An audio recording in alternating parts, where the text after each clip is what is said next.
학교 다닐 때 학교에 7대 불가사의라는 걸 기억하고 계세요? 학교에 관련된 7가지의 괴담이 있고 그 7가지를 모두 알게 된다면 죽는다는 어릴 적의 유행 같은 이야기였습니다. 물론 제가 다녔던 초등학교에도 그 7대 불가사의가 있었습니다. 하지만 대부분은 별로 진지하게 생각할 가치도 없고 다른 학교에도 돌아다니는 이야기일 뿐이었습니다.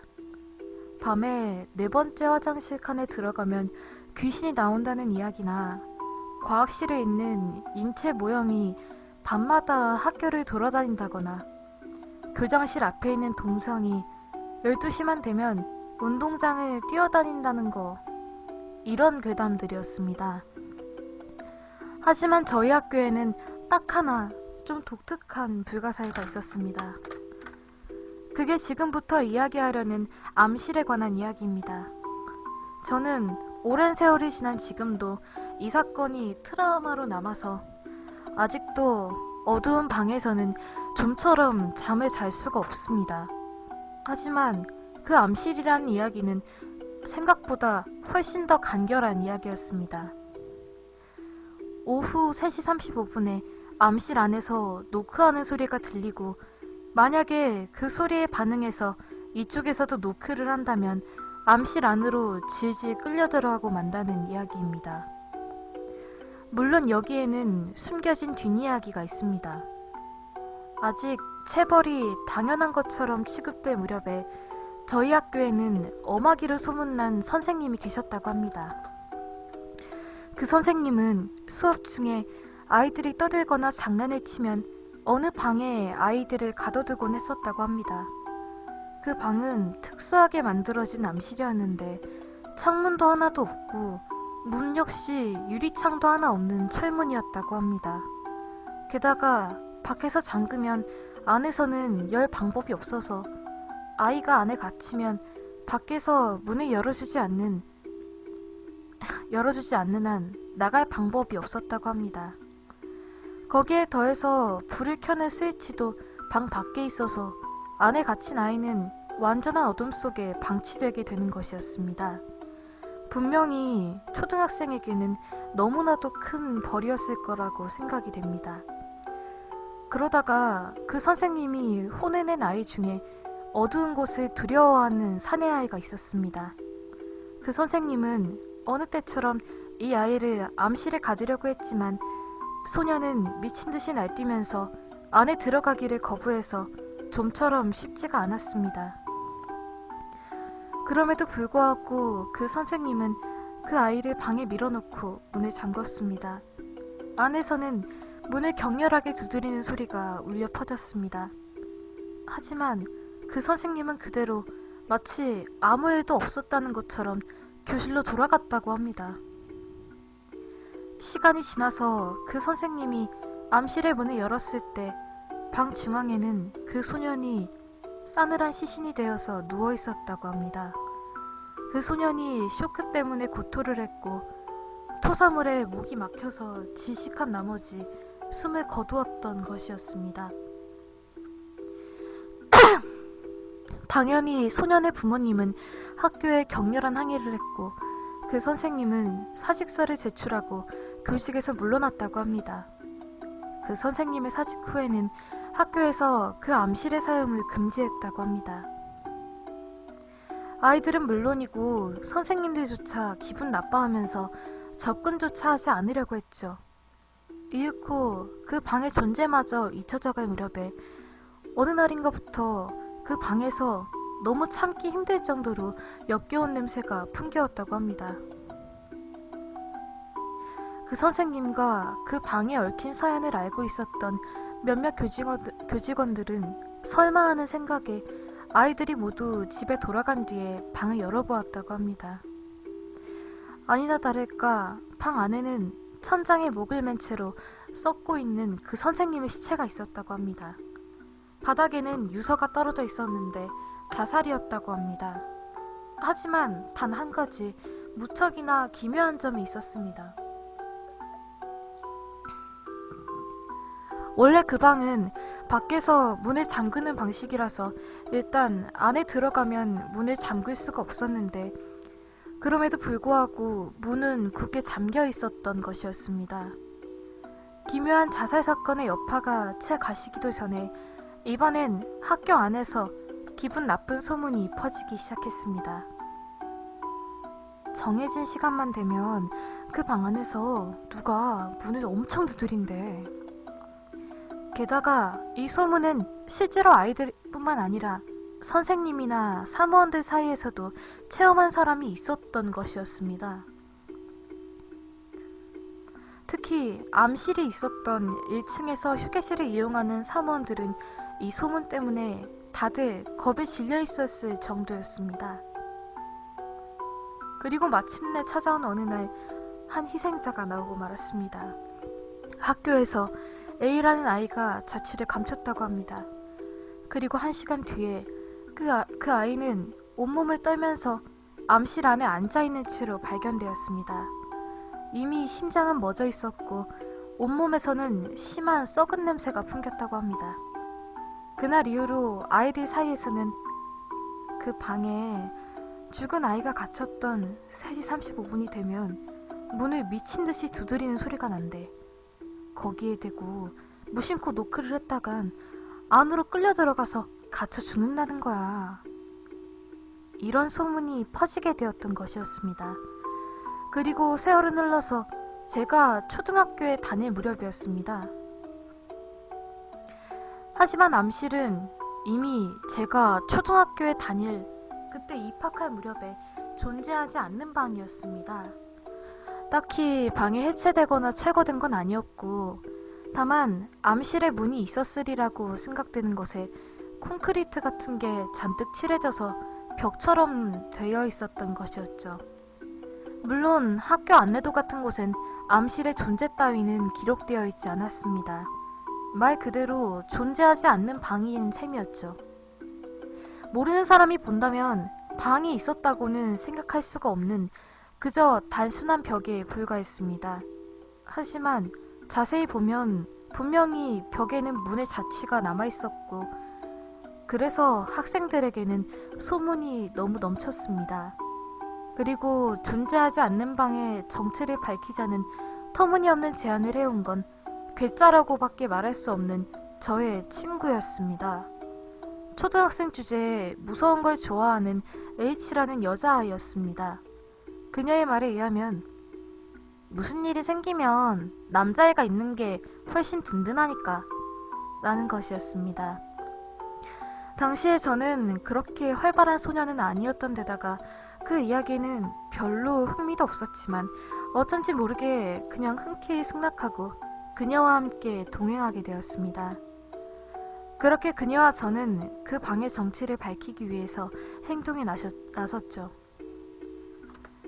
벽 저편에서 노크 소리가 들려오는 건 3시 35분이어서 저희는 5교시까지 수업이 있는 날을 골라서 모험을 해보기로 했습니다.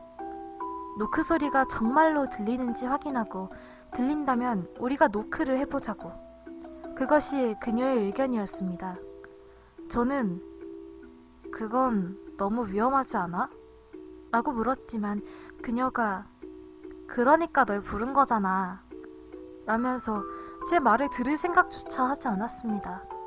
그리고 눈 깜짝할 사이에 시간이 흘러서 어느새 3시 35분이 되었습니다. 그와 동시에 저는 라고 작게 중얼거렸습니다. 희미하게 벽 저편에서 소리가 났습니다. 노크라고 말하기에는 너무나도 격렬한 소리였죠.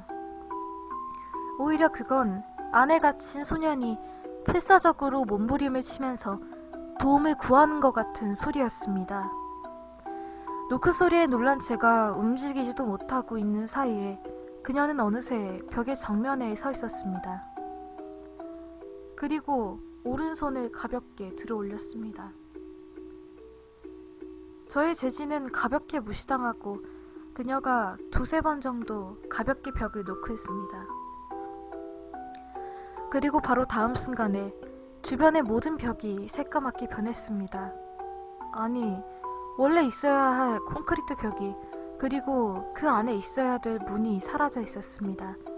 새카맣게 보인 건 그 안에 있었던, 혹은 있었는지도 모를 방이 완전한 어둠 그 자체였기 때문이었습니다. 밖에서 들어오는 빛조차 삼켜버리는 어둠이었습니다. 몇 년, 아니 몇십 년 동안 결코 빛 한 줄기 들어오지 않았던 방과 거기 갇혀 있었던 무언가의 통곡. 어두운 그 가장 깊은 밑바닥부터 올려오는 끔찍한 비명과 그녀의 비명이 들려온 건 거의 같은 순간이었습니다. 그녀는 방에 질질 끌려서 들어가고 있었습니다. 시면에서 그녀의 다리를 잡아 끌고 있었던 건 썩어서 살점이 문드러진 손이었습니다. 어른 남자의 손이었습니다. 그녀도 저도 어둠 속의 무언가도 비명을 지르면서 절규하고 있었습니다. 그러나 어른들이 달려오는 낌새는 없었습니다. 어쩌면 아까의 짧은 정적에서 뭔가 이상한 점을 눈치채야 됐던 건지도 모릅니다. 그러나 그런 일을 생각하고 있을 여유는 없었고 눈앞에서는 그녀가 어둠 속으로 질질 끌려 들어가고 있었죠. 형용하기 어려운 공포가 저를 덮쳤고 저는 정신을 차리고 그녀의 팔을 잡고 힘껏 당겼습니다. 팔과 다리가 서로 다른 방향으로 잡아당겨졌습니다. 당연히 그녀는 아파했고 표정에는 아픔 이상의 두려움이 드러나 있었습니다. 남자의 팔은 장단지에서 복사뼈로 미끄러졌고 발목을 잡은 손은 구두로 떨어졌고 마지막에는 그 구두가 발에서 벗겨져서 어둠 속으로 빨려 들어갔습니다. 그 순간에 귓가에 울려 퍼지던 통곡이 파괴적일 정도로 강해진 것 같았습니다. 정신을 차리니까 저는 그녀와 콘크리트로 메워진 일찍이 방에 있었는지조차 알 수 없는 벽 앞에서 둘이서 울고 있었습니다. 시간은 3시 36분. 아무래도 저희 둘 다 모두 운 좋게 끌려 들어가지 않고 살아남은 것 같았습니다. 다만 그녀의 구두의 한 짝이 사라져 있었습니다. 두 명이 마구 울고 있으니까 사무원 아주머니 한 분이 저희에게 다가왔습니다. 그리고 저희에게 몇 미터 떨어진 곳에서 문득 멈춰서 얼굴을 찡그리더니 갑자기 새파랗게 질리는 것이었습니다. 아줌마는 서둘러서 교무실로 달려갔고 곧 저희 주변에는 어른들로 가득 차게 되었습니다. 그 후에 있었던 일은 저도 잘 기억나지가 않습니다. 엄청나게 울었던 데다가 주변 사람들이 계속 시끄럽게 떠들고 있어서요. 다만 곧바로 누군가가 따뜻한 코코아를 건네주었고 그걸 마셔서 조금 안심했던 것만은 기억이 납니다. 그리고 구급차에 실려서 병원에 옮겨간 것도 저와 그녀는 한동안 병원에 입원해야만 했습니다. 둘 다 외상은 없었지만 정신적으로 큰 충격을 받았기 때문이었죠. 입원을 하고 있었을 무렵에 담임 선생님과 부모님 그리고 중년의 남자 한 명이 병문안에 왔습니다. 담임 선생님은 그 남자를 옛날에 우리 학교에서 일하시던 선생님이야 라고 소개했습니다. 부모님은 벌써 그 남자에게 이야기를 들었던지 남자가 이야기를 시작하니까 황급하게 병실에서 나갔습니다.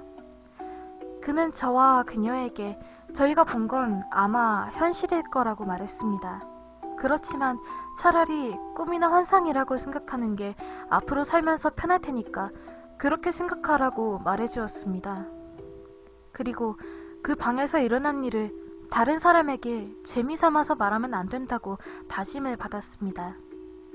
저희는 멍하니 그 이야기를 들었고 그리고 그의 말대로 학교에 돌아간 뒤에도 두 번 다시 그 암실에 접근하지 않았고 그에 관한 얘기조차 하지 않았습니다. 이후에 저는 서울로 이사를 갔고 대학교도 서울에서 다녀서 그 암실이 어떻게 되었는진 잘 모르겠습니다. 하지만 얼마 전에 그 초등학교 홈페이지를 찾아봤더니 학교 건물 자체가 완전히 변해 있었습니다. 적어도 그 암실은 남아있지 않을 거라고. 아직도 저는 칠흑처럼 어두운 방이 무섭습니다. 그녀는 그 방에 관해서 거긴 추웠는데 무섭기도 했지만 다른 것보다 너무나 추웠고 또 추워서 견딜 수가 없었어 라고 말했습니다. 덧붙이자면 7대 불가 사이로 전해지던 암실의 소문이 진짜인진 저도 잘 알지 못하겠습니다. 다만 그 방에서 어느 아이가 죽은 것만은 확실한 것 같습니다. 그 방은 처음부터 악에 가득 차 사람들의 목숨을 빼앗는 방이었을까요? 혹은 혼자 갇혀서 외롭게 죽어간 아이가 자신을 꺼내줄 친구를 찾으면서 울부짖고 있었을 것이었을까요? 어느 쪽이던 이젠 알 수 없지만 아직도 제 꿈속에서는 어둠으로 가득 찬 그때의 그 방이 가끔 나타나곤 합니다.